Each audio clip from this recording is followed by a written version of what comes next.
Hello everyone. तो आज की इस वीडियो में हम बात करेंगे संविधानवाद की चुनौतियां पर, संविधानवाद के चैलेंजेस पर। तो अगर हम लोग बात करें कि संविधानवाद की क्या क्या चुनौतियां हैं, क्या क्या प्रॉब्लम्स हैं। हालांकि हमने ऑफलाइन क्लास में, क्लासरूम में संविधानवाद पर बहुत सारी बातें कर कर चुका था। जैसे हम बात किए थे संविधानवाद क्या है, संविधानवाद की क्या क्या एलिमेंट है। फिर इसके बाद हम लोग बात किए थे कि ये जो हम लोग संविधानवाद पढ़ रहे हैं, जो ये कॉन्स्टिट्यूशनलिज्म जो हम लोग पढ़ रहे हैं, इसके हिस्टोरिकल बैकग्राउंड क्या है। तो ये तमाम बातें जो हमने क्लासरूम में बात कर रखा था, तो इसी को हम लोग आगे बढ़ाते हैं। और आज के इस वीडियो में हम बात करते हैं कि संविधानवाद की क्या क्या चुनौतियां हैं, क्या क्या प्रॉब्लम्स हैं। तो सबसे पहले हम लोग बात करें कि संविधानवाद की क्या क्या चुनौतियां हैं, क्या क्या प्रॉब्लम्स हैं। तो पहला प्रॉब्लम जो है, पहला चैलेंजेस के रूप में हम लोग रख सकते हैं, कह सकते हैं कि जब किसी भी देश में अगर सर्वाधिकारवादी, अधिनायकवादी अगर शासन स्थापित हो जाती है। जैसे अगर हम ये बात अगर कर रहे हैं, तो आपके माइंड में एक देश का नाम आ रहा होगा, हिटलर। Hitler Germany. तो वहाँ अगर हम लोग वहाँ की अगर हम लोग शासन की अगर बात करें, तो वहाँ जो है संविधानवाद नाम का ऐसा कोई चीज़ नहीं था। अगर किसी भी देश में टोटालिटेरियन या तो फिर ऑथोरिटेरियन अगर गवर्नमेंट स्थापित हो जाती है, तो ऐसे में संविधानवाद जो है खतरे में आ जाती है। तो ये हुआ पहला पॉइंट। दूसरा अगर हम लोग पॉइंट की अगर हम लोग बात करें कि संविधानवाद की क्या क्या चुनौतियां हैं, संविधानवाद जो कि कब खतरे में आ जाती है। तो संविधानवाद तब खतरे में आ जाती है जब किसी भी देश में, किसी भी राष्ट्र में, किसी भी कंट्री में जब वॉर की स्थिति हो जाए, युद्ध की स्थिति हो जाए। तो युद्ध की स्थिति जब हो जाती है, जब युद्ध होने लगती है देश में, तो लोगों के जितने सारे जो राइट्स हैं, लोगों के जितने सारे जो अधिकार हैं, वो सारे के सारे छीन लिए जाते हैं। तब वहाँ जो है हमें संविधानवाद नाम का कोई चीज़ दिखाई नहीं देने लगता है। तीसरा पॉइंट क्या, अगर हम लोग बात करें संविधानवाद की समस्या के, संविधानवाद की चुनौती के संदर्भ में, तो वॉर के जैसा ही हम लोग बात कर सकते हैं आपातकाल। जब किसी भी देश में अगर इमरजेंसी लागू हो जाती है, तब जो है संविधानवाद वहाँ भी खतरे में पड़ जाती है। तो इमरजेंसी के समय में जो है लोगों के जितने सारे जो राइट्स होते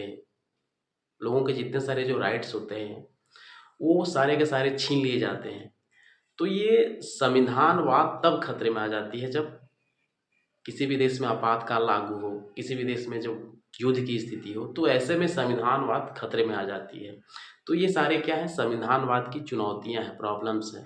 नेक्स्ट हम लोग इसी में कह सकते हैं कि संविधानवाद तब खतरे में आ जाती है जब किसी भी देश में प्रेस की जो स्वतंत्रता है, प्रेस के जो जो विचार अभिव्यक्ति की जो स्वतंत्रता है, जब ये छीन ली जाती है। जब एक मीडिया जो है सरकार के बूते पर, सरकार के कहने पर अगर वो सारी चीज़ें अगर करने लगती है, तब जो है हमें संविधानवाद खतरे में दिखाई देने लगती है। तो प्रेस सेंसरशिप जो अगर किसी भी देश में अगर लगा दिया जाता है, तो ऐसे में संविधानवाद हमें खतरे खतरे में दिखाई देती है।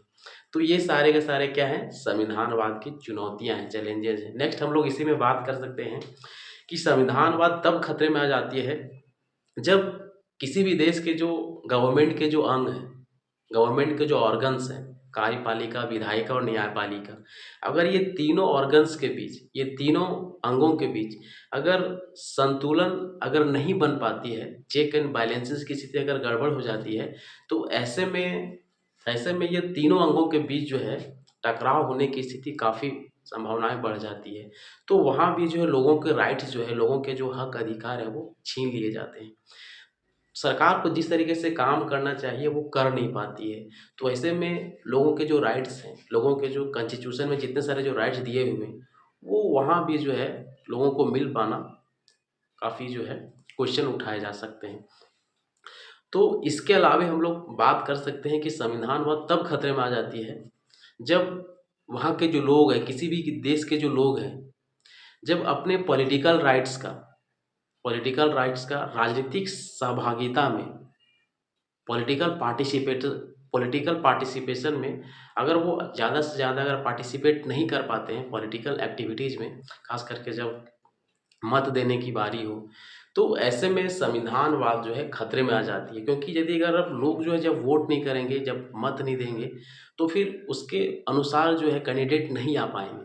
जब कैंडिडेट उसके अनुसार जब नहीं आ पाएंगे, तो उस तरीके से उसके इलाके में, उसके क्षेत्र में काम नहीं हो पाएंगे। तब जो है हमें वहाँ भी जो है संविधानवाद संविधानवाद हमें वहाँ भी हमको दिखाई देता है कि वहाँ भी जितनी होनी चाहिए, इन प्रैक्टिस जितनी होनी चाहिए, तो वो हमें वहाँ भी नहीं दिखाई देंगे। जब लोग जो है राजनीतिक सहभागिता में भाग नहीं लेंगे, जब लोगों की जो है पॉलिटिकल एक्टिविटीज़ में भागीदारी कम हो जाएगी। तो पॉलिटिकल ये तमाम चीज़ें जो हमने अभी बात कर रखा है, ये सारे के सारे कॉन्स्टिट्यूशनलिज्म के चुनौतियाँ हैं। और भी इसमें बहुत सारे पॉइंट आप खुद से जोड़ सकते हैं।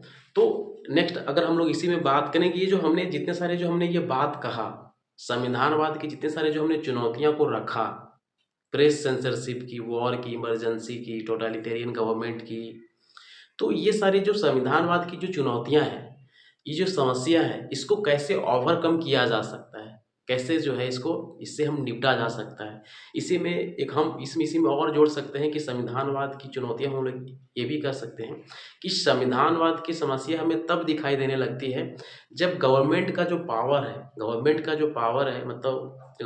पावर है जब केंद्रीकरण हो जाए। मतलब सारी शक्तियां जो है अगर एक ही जगह केंद्रित हो जाए, मतलब सेंट्रलाइजेशन की अगर स्थिति आ जाए किसी भी देश में, तब वहाँ भी जो है हमें संविधानवाद खतरे में दिखाई देने लगती है। तो ये सारे के सारे क्या हैं, संविधानवाद की चुनौतियां हैं। नेक्स्ट हम लोग इसी में और जोड़ सकते हैं कि संविधानवाद की समस्या हमें तब दिखाई देने लगती है जब प्रोटेक्टिव डिस्क्रिमिनेशन, जैसे हमने हमारे कॉन्स्टिट्यूशन में आर्टिकल 14 में ये लिखा हुआ है कि विधि के समक्ष समता का अधिकार, समानता का अधिकार, विधि के समक्ष समता का अधिकार। लेकिन कुछ ऐसे भी नियम बनाए हुए हैं कि कुछ कुछ विशेष कैटेगरीज वाले लोगों को जो है अलग से राइट दिए हुए हैं। तो लोगों का मानना है, विद्वानों का मानना है कि प्रोटेक्टिव डिस्क्रिमिनेशन जो है ये भी संविधानवाद के लिए खतरा है। तो ये सारे के सारे क्या है, संविधानवाद की चुनौतियां हैं, समस्याएं हैं। नेक्स्ट अगर हम लोग जितने सारे हमने जो बात कहा, संविधानवाद की जितने सारे हमने जो चुनौतियां की जो बात कहा, इन चुनौतियों से हम कैसे निपट सकते हैं। संविधानवाद के इन तमाम चुनौतियों से, चाहे आप प्रेस सेंसरशिप की हो, अधिनायकवादी सरकार की हो, लैक ऑफ पॉलिटिकल पार्टिसिपेशन की बात हो, प्रेस सेंसरशिप की बात, तो ये सारी जो चुनौतियां हैं, संविधानवाद की चुनौतियां हैं, वॉर है, इमरजेंसी है, ये तमाम जो चुनौतियां हैं, इससे हम कैसे निपट सकते हैं। तो हम समाधान के रूप में यह बिंदु रख सकते हैं, जैसे फॉर एग्जाम्पल हम कह सकते हैं कि संविधानवाद की चुनौतियां से हम तब हम निपट सकते हैं जब गवर्नमेंट का जो पावर है, उनके सत्ता को डिसेंट्रलाइज किया जाए, पावर को क्या किया जाए, डिसेंट्रलाइज किया जाए। तो संविधानवाद कभी भी खतरे में नहीं आएगी। मतलब संविधानवाद जो है हम बचा के रख सकते हैं जब पावर को डिसेंट्रलाइज किया जाए। दूसरा हम पॉइंट इसमें ये भी रख सकते हैं कि संविधानवाद को हम तब बचा सकते हैं जब हमारी जो अंतर्राष्ट्रीय जो संगठन है, अभी दुनिया में माना जाता है कि सबसे पावरफुल जो दुनिया का संगठन है वो यूएनओ है। अगर यूएनओ जो है सही ढंग से अगर काम करने लगे, सही ढंग से जो वर्ल्ड पीस की जो बात उन्होंने रखी है, मेन जो मुद्दा है, मेन जो उनका मकसद है वर्ल्ड पीस की, तो अगर ये यूएनओ जो अंतर्राष्ट्रीय संगठन है, विश्व का सबसे शक्तिशाली संगठन, अगर ये सही तरीके से काम करने लगे, अगर दुनिया में शांति स्थापित होने लगी, वॉर की स्थिति अगर ना आवे, जैसे अभी हम लोग देख पा रहे हैं यूक्रेन और रूस की बात जो हम देख पा रहे हैं, तो अगर इस तरीके से स्थिति अगर देश में बनी रहेगी, अंतर्राष्ट्रीय स्तर पर बनी रहेगी, तो वहाँ भी जो हमें जो है कॉन्स्टिट्यूशन हमको नहीं दिखाई दे। तो ऐसे में ज़रूरत है कि यूएनओ को जो है एक नई कदम की ओर बढ़ना चाहिए, ताकि जो दुनिया में जो अशांति फैली हुई है, जो दुनिया में जो अलग अलग देशों में जो वॉर की स्थिति बनी हुई है, तो अगर ये वॉर की स्थिति से अगर जब निपटा जाएगा, तो ऐसे में जो लोगों के जो राइट्स है वो प्रोटेक्ट किया जा सकता है। तो युद्ध की संभावनाओं को हम कम करके संविधानवाद को बचा सकते हैं। तीसरा हम इसमें ये भी जोड़ सकते हैं कि संविधानवाद को खतरे से तब हम निपट सकते हैं जब लोगों के जो विचार और अभिव्यक्ति है, लोगों के जो स्पीच एंड एक्सप्रेशन के जो राइट्स हैं, अगर उसको हम तवज्जो देंगे, उसको अगर आगे बढ़ाने का काम करेंगे, तो ऐसे में संविधानवाद जो कभी भी खतरे में नहीं आएंगे। इसके अलावा जितने सारे जो माइनॉरिटीज़ हैं, जितने सारे जो अल्पसंख्यक हैं, अगर उनके जो हित है, उनके जो इंटरेस्ट है, अगर उसके इंटरेस्ट को अगर हम बढ़ावा देंगे, तो वो एक तरीके से जो जो देश से अलग होने की जो बात करते हैं, खास करके अपने ही देश में जो खालिस्तान की जो मांग हो रही है, तो उनके जो माइनॉरिटीज वाले के जो ग्रुप्स हैं, माने जो अल्पसंख्यक के हितों की अगर अगर हम बढ़ावा देंगे, तो ऐसे में जो है संविधानवाद की जो खतरे में आने की समस्या है वो हमें बच सकते हैं। तो इस तरीके से हम कह सकते हैं कि ये तमाम चीज़ों पर अगर हम काम करेंगे, अगर हम बात करेंगे डिसेंट्रलाइजेशन पर, अल्पसंख्यकों के हितों को बढ़ावा देकर के वर्ल्ड पीस पर अगर हम लोग काम करेंगे, प्रेस के सेंसरशिप पर अगर हम लोग इसको हटाने की बात करेंगे, प्रेस के जो है निष्पक्ष और स्वतंत्र अगर करने की बात करेंगे, उसको हम लोग अगर ये सारी चीज़ें अगर हम लोग करेंगे, तो ऐसे में क्या हो सकता है कि संविधानवाद जो खतरे में है, संविधान जो हमको दिखाई देने लगती है युद्ध के समय, इमरजेंसी के समय जो संविधानवाद खतरे में आ जाती है, तो इन समस्याओं से हम निपट सकते हैं।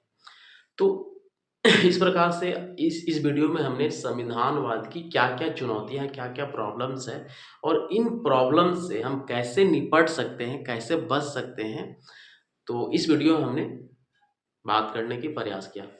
तो मिलते हैं अगले वीडियो में, तब तक के लिए धन्यवाद। आपका दिन मंगलमय हो।